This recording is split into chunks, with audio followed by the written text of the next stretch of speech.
The lecture hall buzzed with energy. Students shuffling into their seats, notebooks open, ready for another heated discussion. At the front of the room, Professor Riley adjusted her glasses, her reputation as a sharp-tongued critic well known across campus. Today's topic, business ethics. And from the way she smiled, everyone could tell someone was about to get roasted. She started slow, weaving through the usual critiques: corporate greed, failed leadership, and economic blunders. But then her tone shifted, her gaze lifted, and with a smirk she said, "Let's talk about Donald Trump." The room tensed. A few students chuckled. Others leaned in, waiting for what would come next. A so-called billionaire whose failures are just as legendary as his ego. Scattered laughter, nervous glances. The professor was on a roll, diving into Trump's real estate missteps, his controversial business deals, and of course his larger-than-life persona. But while the rest of the class was entertained, one student sat perfectly still. In the front row, Kai Trump didn't laugh. She didn't react. But the sharpest observers noticed, her fingers tightening around her pen, her expression unreadable. No one dared to look at her directly, but they all knew exactly who she was. And soon, so would Professor Riley.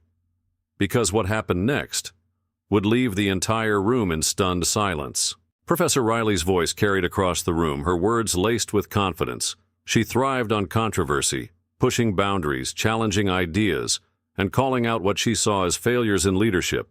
Today she was dissecting Donald Trump's business history, peeling apart his real estate deals, high-profile bankruptcies, and media scandals like layers of an overhyped empire. Trump Tower, Trump Airlines, Trump University, she listed, shaking her head dramatically. One overpriced disaster after another. More laughter.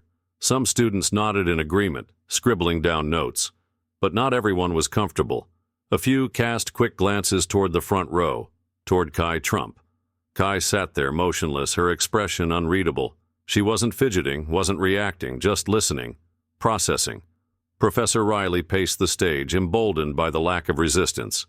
"It's almost impressive," she continued, flipping through a PowerPoint slide, "how someone can fail repeatedly and still convince millions that they're a business genius."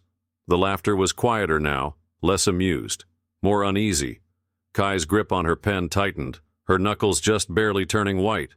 No one knew what she was thinking, no one knew if she would respond, but if they thought she would just sit there and take it, they were about to be proven wrong. Professor Riley's confidence grew as she continued. The class could feel it, the way her voice sharpened, her words slicing through the air like a blade. She wasn't just critiquing anymore, she was tearing down. "And let's not forget the art of the deal," she said, her tone dripping with sarcasm. "A masterclass in overpromising and under-delivering." A few students chuckled, but the reaction wasn't as strong as before. The energy in the room had shifted. Still, Riley pressed on. She pulled up a slide showcasing one of Trump's failed casino projects. "Here's a textbook example of how to lose millions while convincing people you're winning."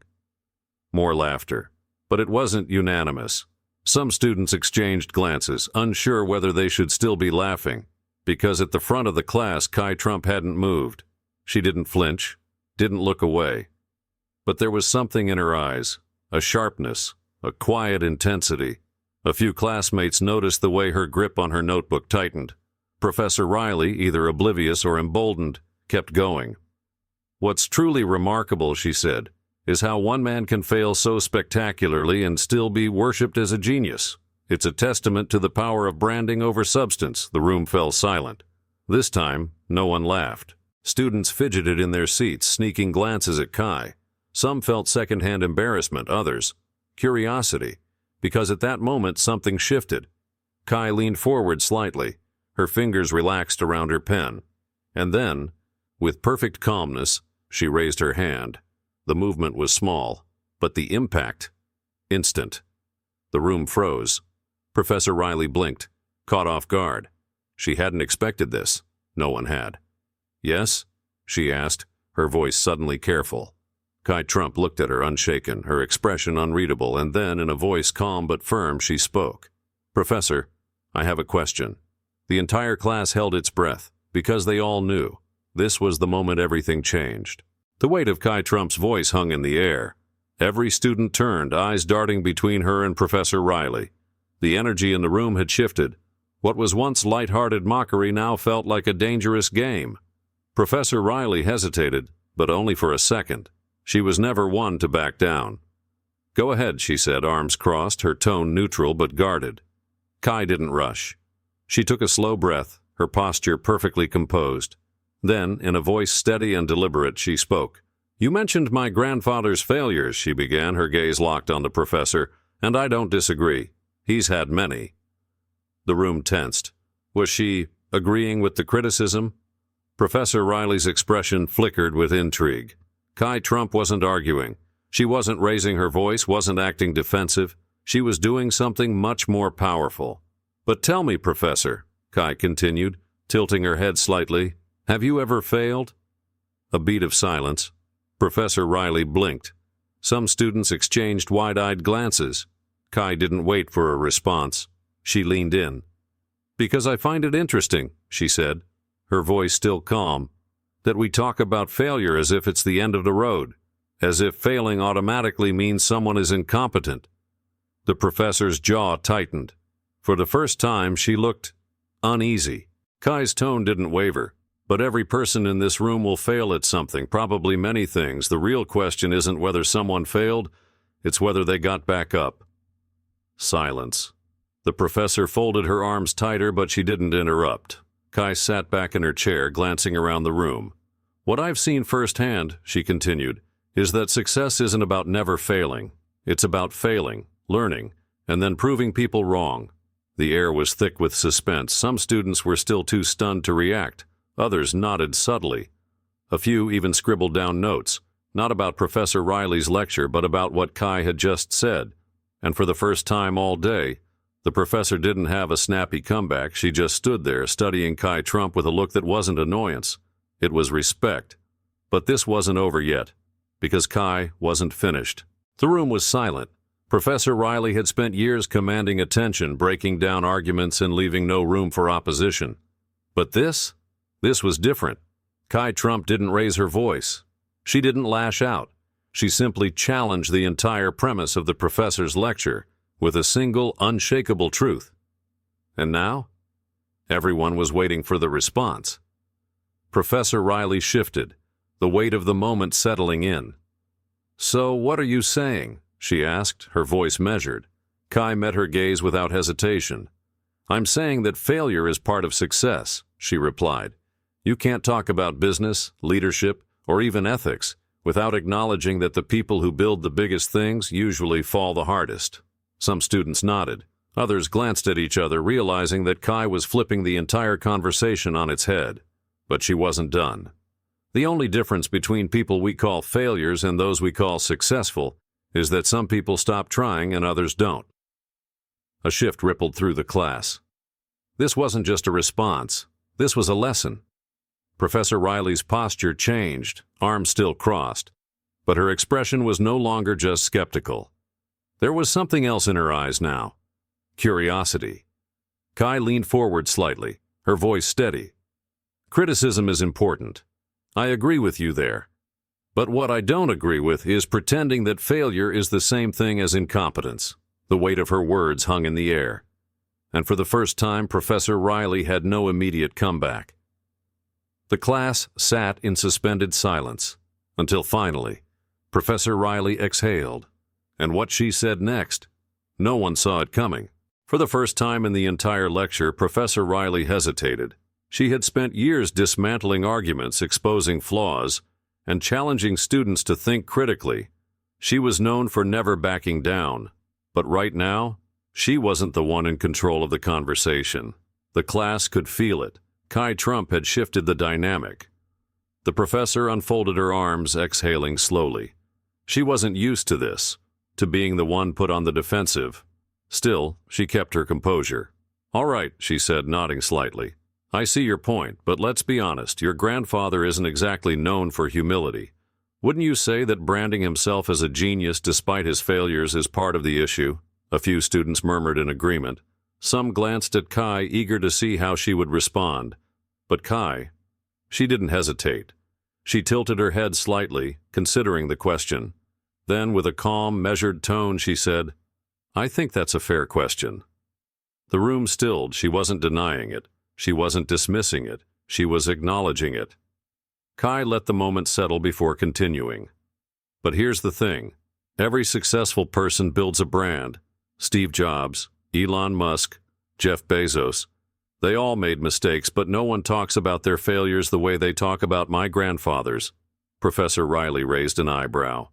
Because he's more controversial. Kai nodded. Exactly. And controversy creates stronger opinions. People either love you or hate you.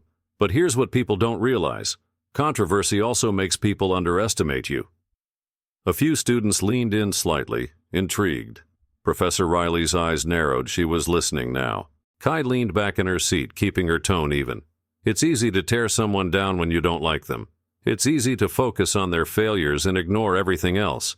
But if we only judge people by their worst moments, then what does that say about us? A beat of silence. A few students shifted uncomfortably. Others just stared at Kai as if realizing for the first time that she wasn't just defending her grandfather, she was making them think. Professor Riley tapped her fingers against the podium. So you're saying we should just overlook his mistakes? Kai shook her head. I'm saying we should judge people by the full picture, not just the parts that fit our narrative. The weight of her words hung in the air. The tension in the room was different now. This wasn't a simple debate anymore. This was a perspective shift. And the professor? She felt it too. She sighed, setting her marker down. Her usual sharpness was still there, but something had softened. Then, with a small smirk, she said the last thing anyone expected. You make a good argument. The class froze. The professor, known for her brutal takedowns, the woman who prided herself on never losing an argument, just admitted she was reconsidering her stance. A few students exchanged glances, stunned. Others sat back, realizing just how rare this moment was. And in that moment, Kai Trump had done something no one else had ever managed to do.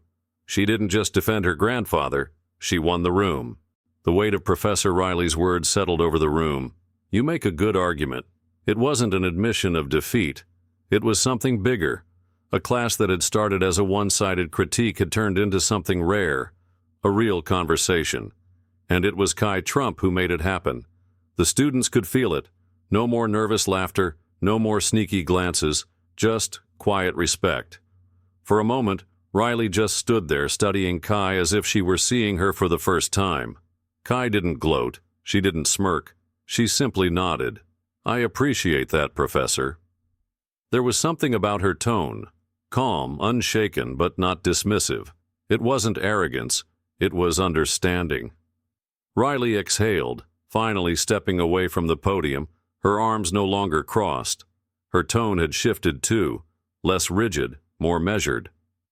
Look, she said, her voice carrying across the room.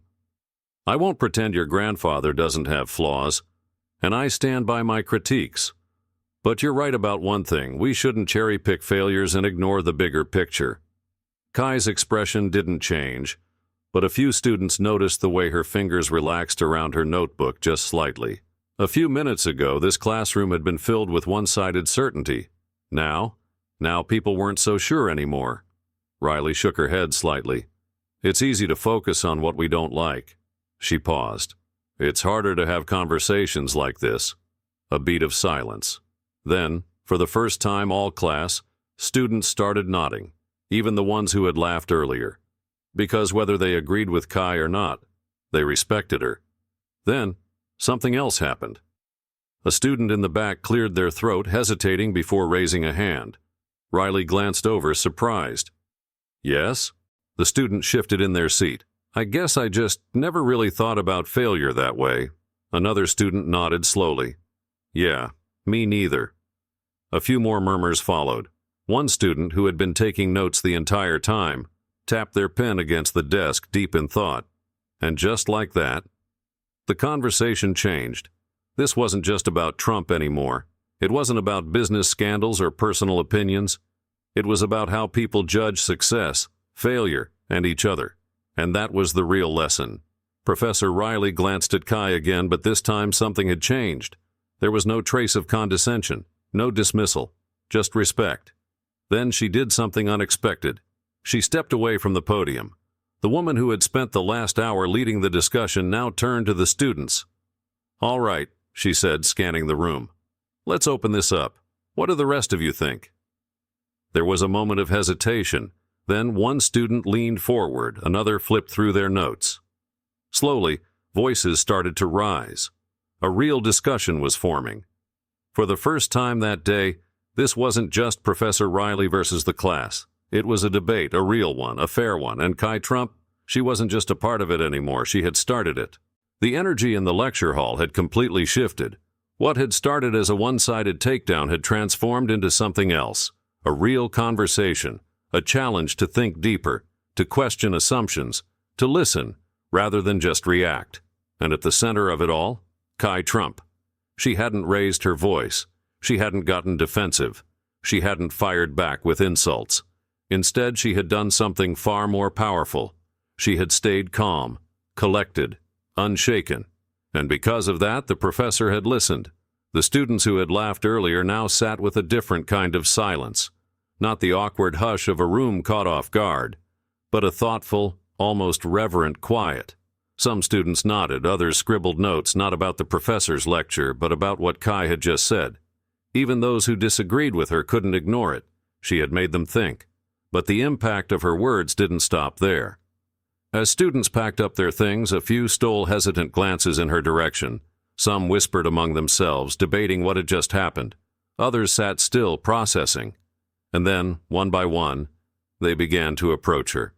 A girl from the back row hesitated before stepping forward. "Hey, I just wanted to say, I respect what you said. You didn't just defend your grandfather, you made me think." Kai gave her a small, polite nod. That was the goal. Another student, one who had laughed earlier, shifted awkwardly before speaking. "Most people would have just stayed quiet or gotten defensive, but you—" He paused, shaking his head. "You handled that like a leader." A quiet murmur of agreement followed. It wasn't loud, but it was real. And from across the room, Professor Riley watched. For the first time in years, she wasn't the one doing the teaching. She had spent her career pushing students to challenge authority, question narratives, and think critically. And today, Kai Trump had done exactly that. As the last students filtered out, Kai grabbed her bag and made her way toward the exit. Just as she reached the door, Professor Riley called her name. Kai turned back, her expression neutral but alert. For a brief second, Riley seemed to hesitate, choosing her words carefully. Then she simply said something no one expected. "Thank you." Kai raised an eyebrow. "For what?" Riley exhaled, her voice quieter now. "For reminding me that even teachers still have things to learn." A brief pause, then a small nod of understanding. Kai Trump turned and left the lecture hall, stepping into the crowded hallway, and the whispers had already begun. "Did you see what happened in there?" "I've never seen Riley back down like that." Kai just changed the whole discussion. It wasn't about politics. It wasn't about winning an argument, it was about respect. And from that day forward, Kai Trump wasn't just another student. She was the girl who had walked into a classroom and left having changed the conversation. As Kai Trump stepped into the crowded hallway, the echoes of what had just happened lingered.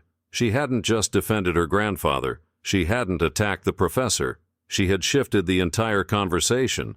The students who had once whispered behind her back now looked at her differently.